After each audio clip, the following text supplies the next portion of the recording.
तो अभी तक अपन ने क्या पढ़ा, कैपिटल अकाउंट के बारे में पढ़ा, जिसमें अपन ने एंट्री की है कौन से मेथड से, फिक्स्ड कैपिटल मेथड से। अब हम पढ़ेंगे करंट अकाउंट भी मैंने बता दिया। अब हम पढ़ेंगे फ्लक्चुएटिंग कैपिटल मेथड के बारे में। किसके बारे में, फ्लक्चुएटिंग कैपिटल मेथड के बारे में। Fluctuating capital method, fluctuating capital method. तो इस मेथड में केवल एक ही अकाउंट बनता है। कितना अकाउंट बनता है, एक अकाउंट बनता है, जिसको हम बोलते हैं कैपिटल अकाउंट। क्या बोलते हैं, कैपिटल अकाउंट। ठीक है, पंखा बंद करना।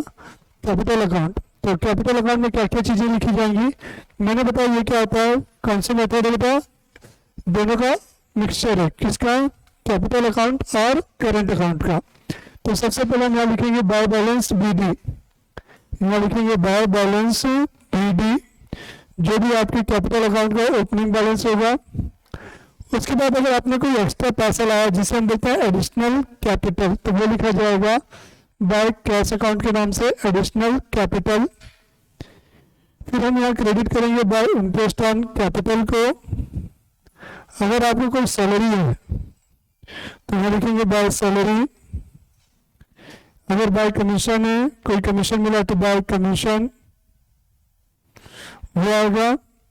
अगर आपको प्रॉफिट में कोई हिस्सा मिला है, प्रॉफिट एंड लॉस अप्रोप्रिएशन वाला, तो वो आएगा by profit and loss appropriation account, share of profit.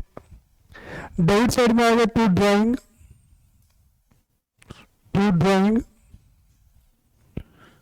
फिर लिखेंगे टू इंटरेस्ट ऑन ड्राइंग।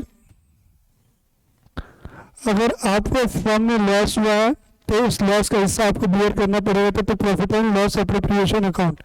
तो यहाँ पर कौन सा हिस्सा, लॉस वाला पोर्शन आपका आएगा।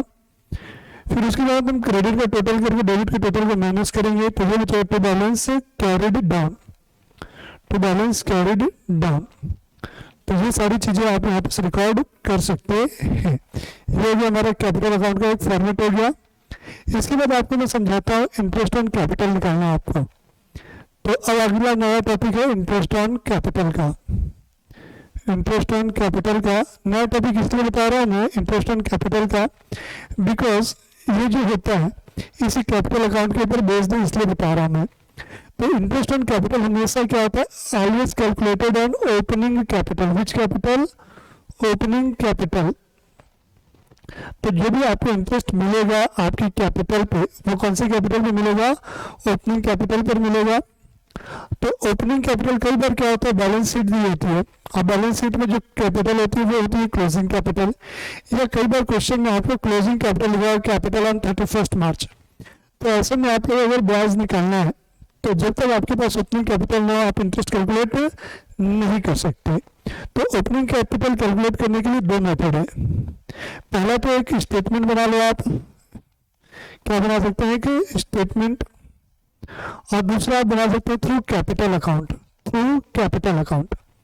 तो ध्यान से सुनिएगा, मैं बता रहा हूँ। जैसे अगर आप कैपिटल अकाउंट के थ्रू चलते हैं, किसके थ्रू चलते हैं, कैपिटल अकाउंट के थ्रू चलते हैं, तो स्टार्ट किया होगा टू बैलेंस कैरिड डाउन से, मतलब इसको बोलते हैं क्लोजिंग कैपिटल। ईयर एंड पे जो कैपिटल होती है उसे बोलते हैं कैपिटल, कौन सी वाली, क्लोजिंग वाली। तो क्लोजिंग कैपिटल, उसमें आप प्लस कर देंगे ड्राइंग को, प्लस कर देंगे इंटरेस्ट ऑन ड्राइंग को, प्लस कर देंगे प्रॉफिट एंड लॉस का जो हिस्सा होगा लॉस वाला, किसमें, ये सारे, मतलब कुल मिला के आपकी जो क्रेडिट साइड का टोटल होगा उसमें से किन किन चीजों को माइनस करते रहेंगे। अगर कोई प्रॉफिट है तो वो माइनस होगा, कमीशन है तो वो माइनस होगी, सैलरी है तो वो माइनस होगी, इंटरेस्ट ऑन कैपिटल है तो वो माइनस होगा, जो एडिशनल कैपिटल है वो माइनस हो जाएगी, और ये जो बचेगा ये हो जाएगा आपका बैलेंसिंग फिगर, जिसे मैं क्या बोलूंगा, ओपनिंग कैपिटल बोलूंगा।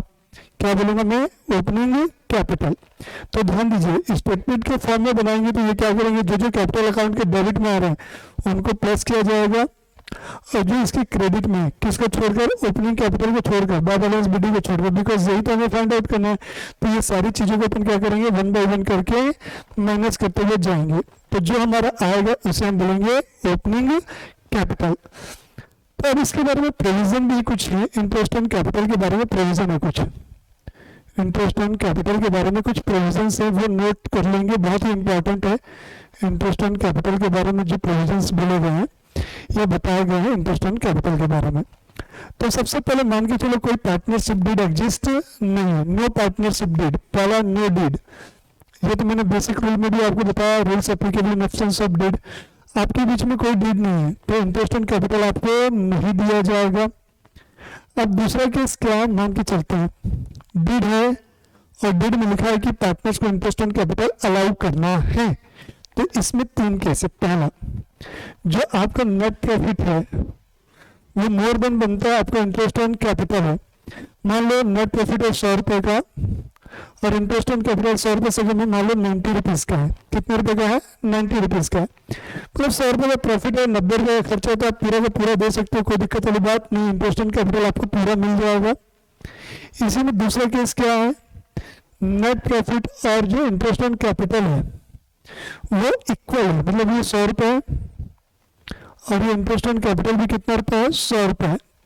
तो भी आप पूरा दे सकते हो, कहीं कोई दिक्कत नहीं है, लॉस में नहीं आओगे। दिक्कत कब आती है?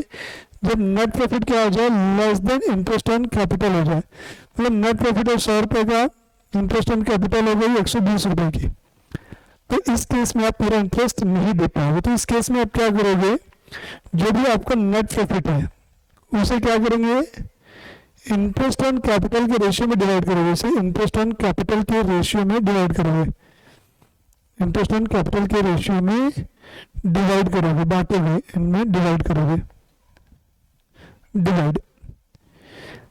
ठीक है, ये तीन केस हो गए। एक चौथा केस, मान लो इंटरेस्ट ऑन कैपिटल जो चार्ज अगेंस्ट प्रॉफिट है। क्या है? Charge against profit. थर्ड वाला जो मैं लिख रहा हूं चार्ज अगेंस्ट प्रॉफिट है, charge against profit, charge against profit है,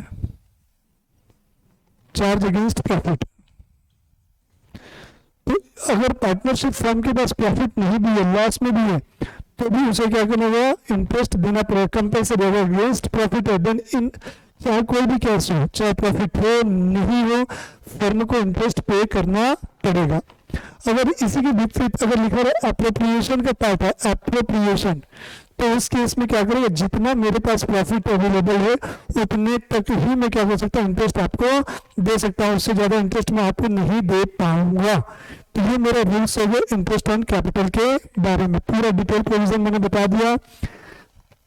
तो मैंने इसमें क्या क्या चीजें डिस्कस की है इंटरेस्ट ऑन कैपिटल के बारे में। सबसे पहले तो मैंने कैपिटल अकाउंट बनाना सिखाया आपको। सबसे पहले मैंने क्या सिखाया आपको, कैपिटल अकाउंट बनाना सिखाया। उसके बाद मैंने बताया आपको इंटरेस्ट ऑन कैपिटल जो होता है अपनी कैपिटल पे अलाउ होती है, तो अपनी कैपिटल कैसे निकाली जाएगी और इंटरेस्ट के क्या क्या रूल्स बने हुए हैं वो मैंने बताया। अब आते हैं ड्राइंग पे, इंटरेस्ट ऑन ड्राइंग पे, इंटरेस्ट ऑन ड्राइंग लिखिएगा, interest on drawing.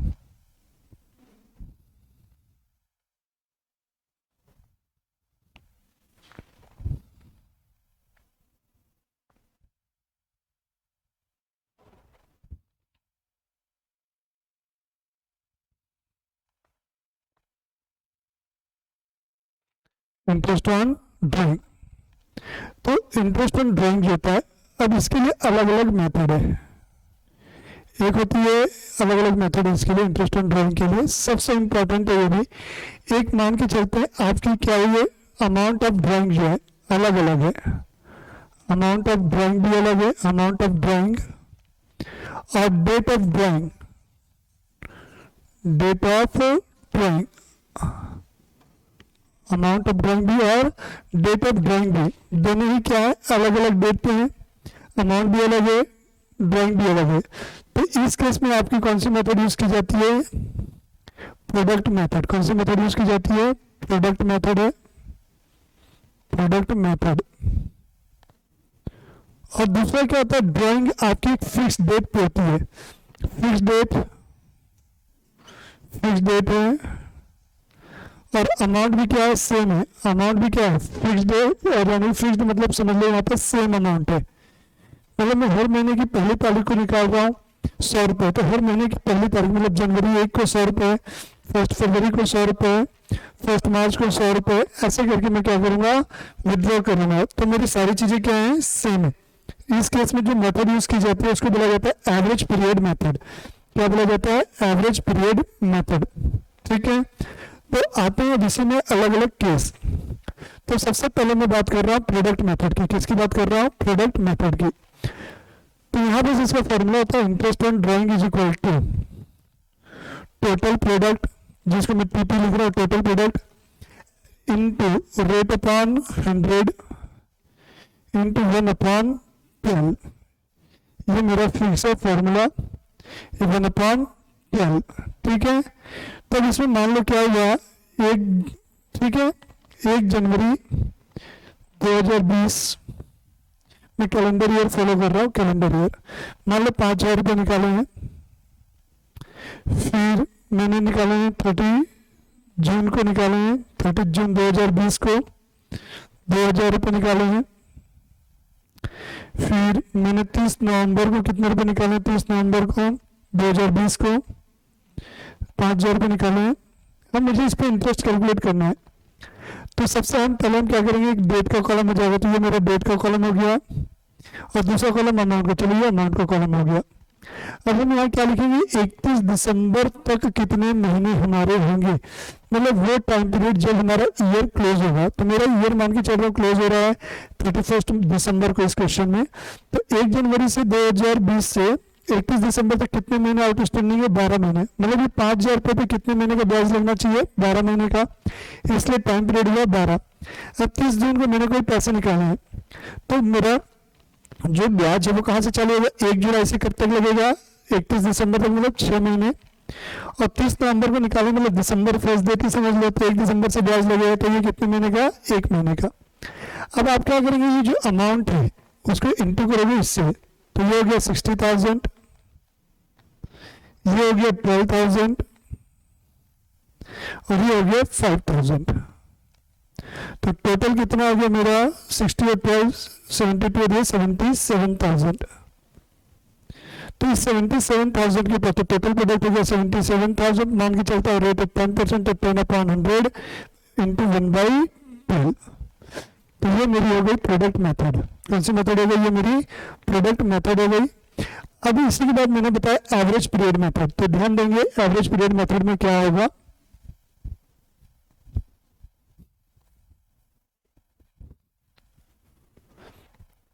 Average period method जो रहेगी, इसमें मैंने क्या बोला, अमाउंट ऑफ ड्राइंग सेम होगी, डेट ऑफ ड्राइंग क्या होगी, फिक्स्ड होगी। सपोज मंथली ड्राइंग है, मंथली, और मंथली में भी अलग अलग केस हैं। पहला निकाल रहा है साल के शुरू दिन में, बिगिनिंग में, बिगिनिंग ऑफ ईच मंथ। दूसरा है middle of each month, middle of each month. और तीसरा बेटा and of each month, and of each month. तो इस केस में हमारा इंटरेस्ट ऑन ड्राइंग अगर निकालेंगे, तो इंटरेस्ट ऑन ड्राइंग का फॉर्मूला क्या होगा, जितना भी पैसा आपने निकाला, तो टोटल ड्राइंग लिखेंगे, टीडी लिख रहा हूँ टोटल ड्राइंग, इनटू जो भी आपकी रेट होगी, रेट अपॉन 100। और ये जो टाइम पीरियड है, ये टाइम पीरियड कितना आएगा आपका, जल्दी से बताएंगे टाइम पीरियड कितना होगा, 6.5 आएगा। कितना आएगा ये हमारा टाइम पीरियड, 6.5 डिवाइडेड बाय 12। अगर ये चीज मिडिल में होगी तो सेम चीज आएगी, रेट भी सेम होगा, ये हो जाएगा 6/12, और एंड ऑफ द रहेगा तो ये होगा 5.5, 5.5 डिवाइडेड बाय 12। मंथली के बाद आता है क्वार्टरली, क्या था मंथली के बाद, क्वार्टरली। नोट डाउन करें यहाँ तक, क्वार्टरली में आते हैं अपन, क्वार्टरली, क्वार्टरली में अगर आते हैं सेम चीज है, बिगिनिंग ऑफ ईच क्वार्टर है, मिडिल ऑफ ईच क्वार्टर है, और एंड ऑफ ईच क्वार्टर बेटा। तो ये फॉर्मूला तो सारा चीज सेम है, टोटल ड्राइंग इनटू रेट। और ये जो टाइम पीरियड होता है, ये टाइम पीरियड हमारा कितना आएगा, यहाँ पे 7.5 आएगा। कितना होगा, बिगिनिंग में रहेगा तो 7.5 डिवाइडेड बाय 12 होगा, मिडिल में होगा तो कितना होगा, 6/12 होगा, और एंड में होगा तो यहाँ पे क्या होगा, 4.5 divided by 12। Please note down कर लीजिए इतना।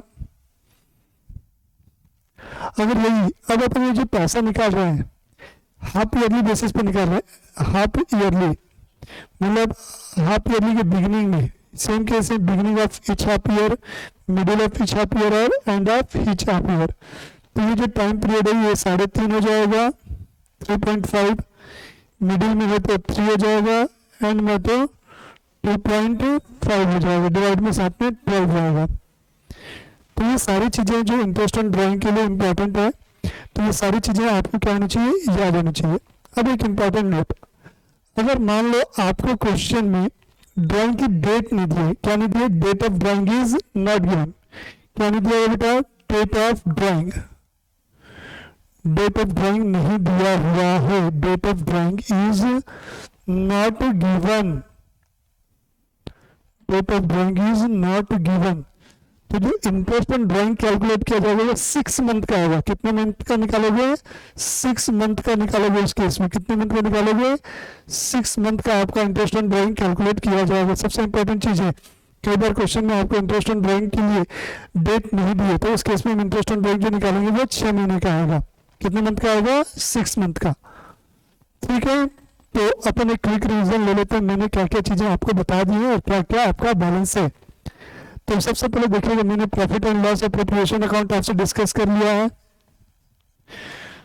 दूसरी चीज कैपिटल अकाउंट के बारे में डिटेल डिस्कशन हो गया विथ उसके प्रोविजन। तीसरा हो गया, मैंने इंटरेस्ट ऑन ड्राइंग का डिस्कशन कर लिया आपसे। अभी जो चीज बची हुई है मैनेजर कमीशन हो गया, इसी में आ गया कमीशन वगैरह। ठीक है, तो जो अब एक इंपॉर्टेंट चीज बनी है कि पास्ट एडजस्टमेंट, पास्ट एडजस्टमेंट, और एक बचा है गारंटी ऑफ प्रॉफिट का। तो पास्ट एडजस्टमेंट क्या होता है सुनिएगा। पास्ट एडजस्टमेंट, मान लो मुझे इंटरेस्ट ऑन कैपिटल देना था, क्या देना था, इंटरेस्ट ऑन कैपिटल देना था, तो मेरे से मिस्टेक क्या हो गई, नहीं दिया, देना था। इंटरेस्ट ऑन कैपिटल में क्या करना था, मुझे देना था, बट मैं देना भूल गया, नॉट अलाउड, नॉट अलाउड। पहला केस क्या हो सकता है, नॉट अलाउड। दूसरा, देना था क्या रेट से, मान लो 10% से, तो हो सकता है मैंने 8% से दे दिया या 12% से दे दिया, मतलब हायर या लोअर रेट्स मैंने क्या कर दिया, इंटरेस्ट ऑन कैपिटल दे दिया। तो इस केस में क्या होगा, जो आपका नेट प्रॉफिट जो बचता है लास्ट में, जिसको मैं डिविजिबल प्रॉफिट बोलता हूँ, उसका डिस्ट्रीब्यूशन क्या हो जाएगा, रॉन्ग हो जाएगा। और अकाउंट में 1-1 रुपये का हिसाब रखा जाता है, इसलिए ये सारी चीजें गलतियां नहीं चलेंगी। पहला केस ये हो सकता है। दूसरा, इंटरेस्ट ऑन ड्राइंग आपसे मुझे चार्ज करनी थी, लेना था, इंटरेस्ट ऑन ड्राइंग क्या करना था, फर्म को मिलेगा, लेना था, तो इंटरेस्ट ऑन ड्राइंग फर्म क्या हो गई, चार्ज करना भूल गई। क्या हो गया, पहला हो गया भूल गई। या फिर मान लो 10% से चार्ज करना था, 8% से चार्ज हो गया, या 12% से चार्ज हो गया, ज्यादा रेट से हो गया। इस कारण भी आपको मिस्टेक से क्या हो सकता है, नेट प्रॉफिट में इफेक्ट आएगा। सैलरी देनी थी, नहीं दिए, या ज्यादा रेट से दे दिए, या सैलरी नहीं देनी थी तो दे दिए। तो इन सब के कारण क्या होता है बेटा, हमारा नेट प्रॉफिट का डिस्ट्रीब्यूशन गलत हो जाता है। तो इस गलतियों को सुधारने के लिए हम क्या करते हैं, एक एडजस्टमेंट एंट्री पास करते हैं, जिसे हम क्या बोलते हैं बेटा, पास्ट एडजस्टमेंट बोलते हैं।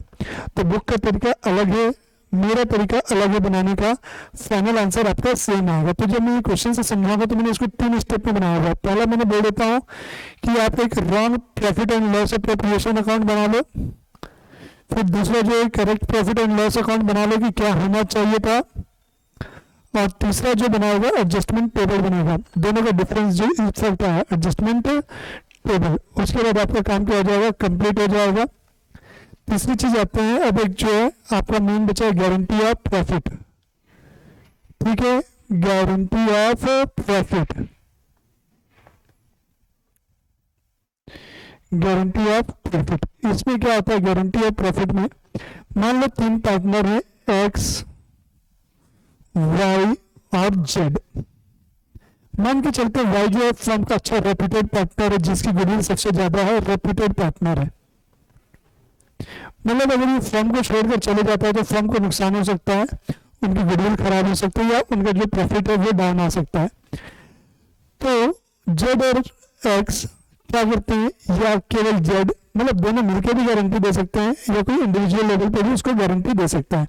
तो जेड और एक्स में मान के चल रहे 2 पार्टनर उसे गारंटी दे रहे, उसको मनाने गए भाई तेरे को हम मिनिमम प्रॉफिट 1 लाख रुपए का देंगे, कितने का प्रॉफिट देंगे, मिनिमम हम तुमको 1 लाख रुपए का प्रॉफिट देंगे, हमें प्रॉफिट हो या न हो, हम आपको 1 लाख रुपए मिनिमम देंगे।